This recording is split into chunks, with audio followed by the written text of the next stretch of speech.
ఇవాళ నేను సవాల్ ఇసురుతున్నా. నీకు నిజంగా దమ్ముంటే ఓవైసీ కాలేజ్ ఎందుకు కూల్చావు? పచ్చగా ఏదుంటే ఓరోడు రేవంత్ రెడ్డి గారు మంచిగా దుర్గం చెరువు కాడ లైట్లు వెలుగుతా ఉండే ఓర్సిండా ఆ లైట్లను తీసేసిండు. సార్ రాత్రి 12 అయితే బంద్ చేశారంటే ఇంకో తీరు, ఇంకోటి అర్ధరాత్రి బంద్ చేశారంటే తీరు, మబ్బులో బంద్ చేశారంటే ఒక తీరు. సాయంత్రం 6 గంటలకు 7 గంటలకు ఒక విజిటింగ్ ప్లేస్ అయ్యా. దాంట్లో తెలంగాణ బిడ్డల యొక్క సొమ్ము ఉన్నది, దాన్ని మంచి కట్టిండ్రు. కట్టి తెలంగాణ బిడ్డల సొమ్ముతోటి కట్టి అది విజిటింగ్ ప్లేస్ గా పెట్టిండ్రు. గాడ లైట్లు ఆఫ్ చేస్తారు. ఏదైనా వెలుగుతుంటే ఏదైనా పచ్చగా ఉంటే అసలు వాడు సాడు. హెచ్సి భూములు మంచిగా పచ్చగా ఉన్నాయి ఏమనుకుంటే ఏమో, మంచిగా జంతువులు మంచిగా తిరుగుతున్నాయి గిట్లెట్లా ఓరుస్తా అనుకునేమో, ఆ అడవులను నాశనం చేయాలి, ఆ భూములను నాశనం చేయాలి, హెచ్సి భూములను అని అనుకుంటు. ఏదైనా పచ్చగా నిండుగా ఉంటే తారసలు ఓర్వాడు, చార్మినార్ను తీసేస్తా అంటాడు. మంచిగా నిండుగా ఆ పేదలందరూ ఇల్లులు కట్టుకొని మంచిగా బుక్కటి బువ్వ తిని కూడా బతుకుతున్నాడు. సంతోషంగా ఉంటే ఓర్వలే.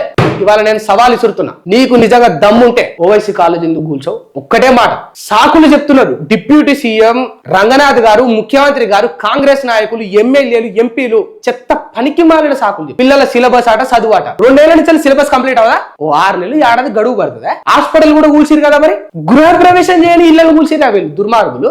ఓవైసీ కాలేజీని ఎందుకో కూల్చావు? ఆయన అన్నది కరెక్టే. రావు అయినా రెడ్డి అయినా నా కాడికి రావాలి అన్నాడు కదా. ఇక రావులు ఏం పోతున్నారు నాకు తెలియదు కానీ ముఖ్యమంత్రి రెడ్డి గారు మాత్రం పోయి ఇక ఓవైసీ కాళ్ళ కాడ తాకట్టు పెట్టిండు తెలంగాణ యొక్క ఆత్మగౌరవాన్ని. అసదుద్దీన్ ఓవైసీ ఆ మాట అనని కారణం ఏంది? నువ్వు బాజాప్తే భయపడకుండా ఓవైసీ కాలేజ్ కూల్చుంటే గజ్జ గజ్జ వనకపోతుండేనా? మీ గెలుపోవడం కోసం తెలంగాణ ఆత్మగౌరవాన్ని తాకట్టు పెడతారా? చెప్పురి.